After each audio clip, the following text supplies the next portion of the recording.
I greet you all in the wonderful name of our Lord and Savior Jesus Christ. I do hope that you are doing well. We are now in day 246 of our Bible reading. We have read from Ezekiel chapters 16 and 17. Now, in chapter 16, we see a love story of how God took Israel from nothing and he brought her into royalty. But this same wife, as it is using a metaphor of marriage, this same wife committed adultery and went and sold herself to every sort of person. It is a very sad story which shows indeed how Israel fell. And it is using this language of marriage to describe the rise and fall of Israel. And then in chapter 17, we see a parable being used to explain once again how Israel and the kings, especially the kings like Zedekiah, how they are to fall and how they are relying on nations like Egypt. And we're seeing these two eagles pointing to the nations. So this Egypt as a nation and another greater eagle, which is Babylon. And all of that is speaking about how indeed the fall was to take place and how the kings would be taken into captivity. But at the end, God would still rebuild and bring back his people, even though they may appear to be a small people. He would bring them back, and indeed it does have pointing to the future of when the Messiah even comes, which continues that kingship on the line of David, that David's covenant, the Davidic covenant, would remain intact. Now let us go through some of the highlighted verses in chapter 16 and 17 and offer a few lessons, starting now with chapter 16. I have highlighted verse 3, which says, "Thus says the Lord God to Jerusalem, your birth and your nativity are from the land of Canaan. Your father was an Amorite and your mother a Hittite." Now this verse, the words of your father was an Amorite and your mother a Hittite, is repeated again in this same chapter. I highlight this to show us that it is a poetic description. It is not a literal description, because indeed Israel is not a descendant of the Amorites nor the Hittites. If anything, the Amorites and the Hittites are the native people of the land of Canaan. So what this is doing, it is describing Israel to say that they are like the natives of Canaan as well, based on their sin, based on their wickedness, based on their idolatry, and all that they had done wrong before the Lord. So in a way, even though they are not direct descendants of the Amorites and the Hittites, they're being associated with them based on the sin that they have had. So I highlight this to just highlight the fact that it is a poetic description. Then verse 13 says, "Thus you were adorned with gold and silver, and your clothing was fine linen, silk, and embroidered cloth. You ate pastry of fine flour, honey, and oil. You were exceedingly beautiful and succeeded to royalty." So here we can see that God has described how Israel moved from this naked woman who had nothing, who was brought up with nothing, and yet came into royalty and now adorned with silver and gold. He put earring on them and jewel in the nose and the crown, a beautiful crown on the head. And all of this is once again a poetic description of what took place. However, some of it would be literal. It is literally the case that Israel ascended into royalty and was full of gold and silver. Remember the descriptions in the days of Solomon, that it said that silver was like nothing in those days, because that's how much they had. They had so much gold that silver was not counted as much. Now, on the spiritual side, this is also true in the sense that the people of Israel were given a royalty. The people of Israel were given blessings from on high, from God. And this would even include being given the covenants, the the law of Moses. The prophets, they had this relationship with God. So even though here it is using the language of silver and gold, we should be aware that it also does imply everything, the full package of what God had done with Israel in bringing them up to royalty, up to and including the law, the covenants, and the relationship that they had had with Him. So this shows us that it is using a poetic device, but pointing to something which is quite bigger than just silver and gold, which is the relationship with God, and how indeed they were blessed by God to have had this closeness with Him, and he gives them the covenants and the law. And indeed, the people of Israel came into such a high place.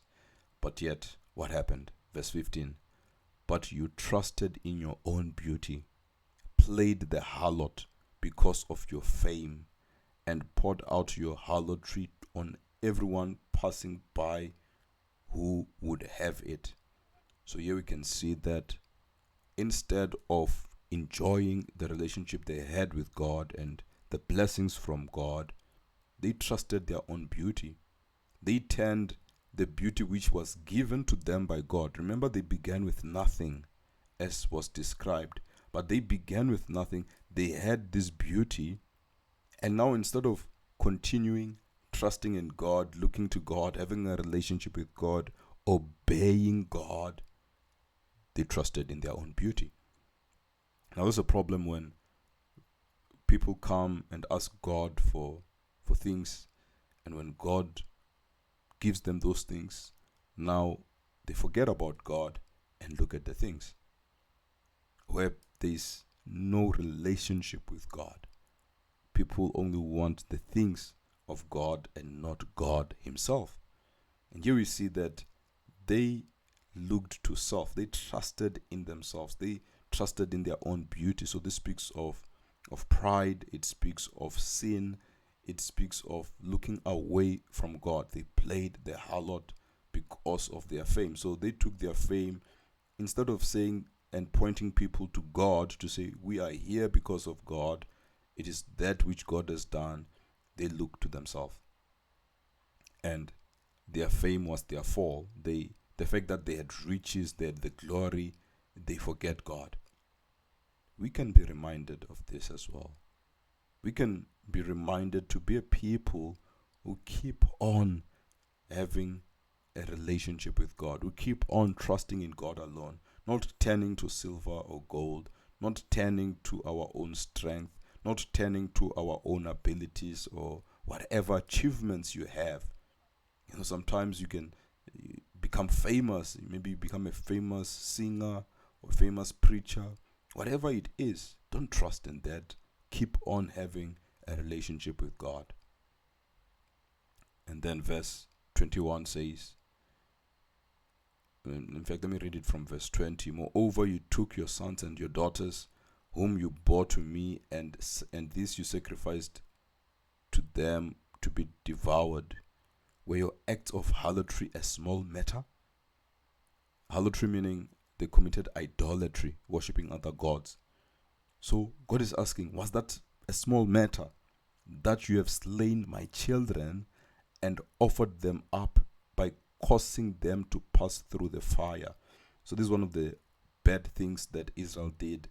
They sacrificed their children. And I highlight this verse to show the importance and place children have in the kingdom of God. Jesus says, do not hinder these children, let them come to me, for the kingdom of God belongs to such as these. He continues to say that anyone who would mislead any least of them, anyone who would mislead these little children, it will be best for a millstone to be tied on his neck and they're thrown into the deep waters. And, Jesus meant business with the children.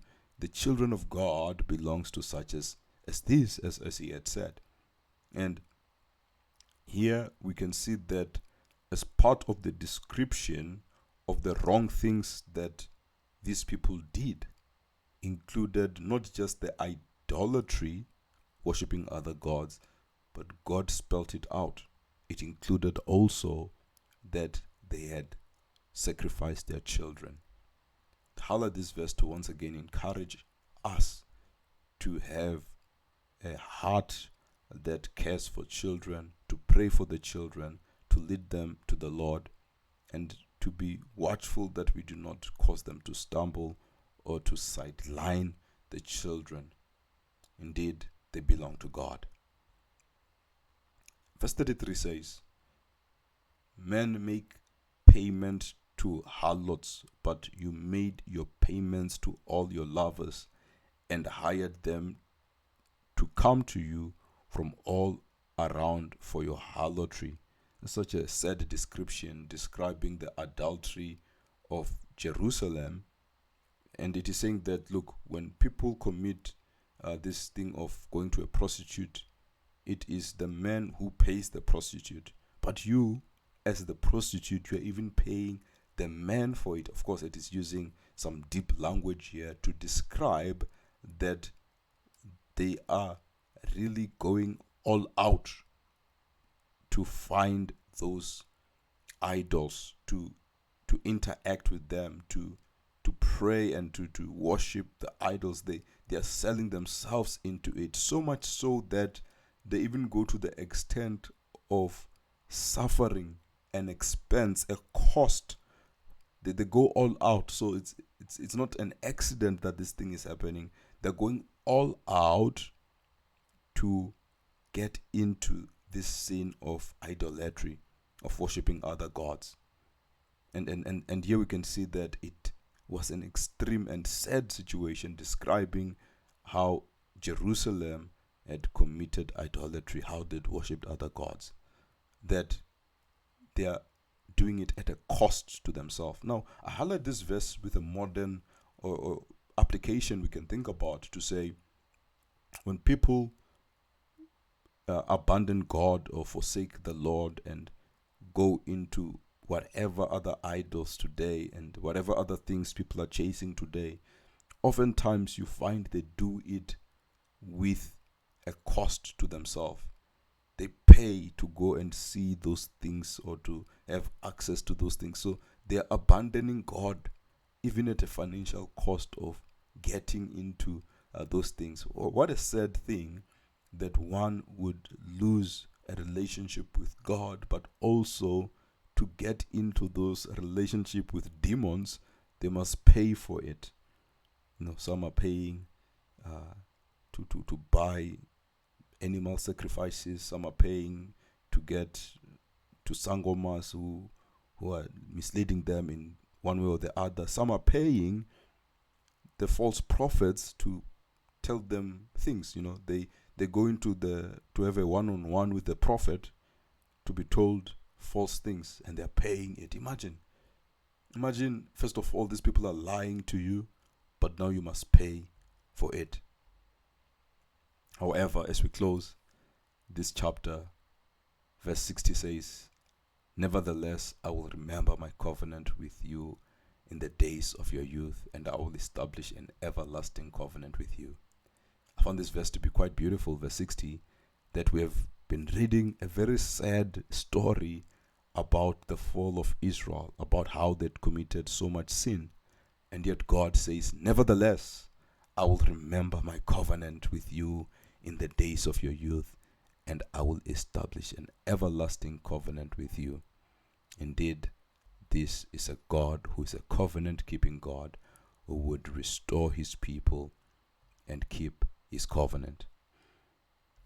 Now, let us go to chapter 17, where I have highlighted the last verse, which says, and all the trees of the field shall know that I, the Lord, have brought down the high tree and exalted the low tree, dried up the green tree and made the dry tree flourish. I, the Lord, have spoken and have done it. This is God. He's able to do it.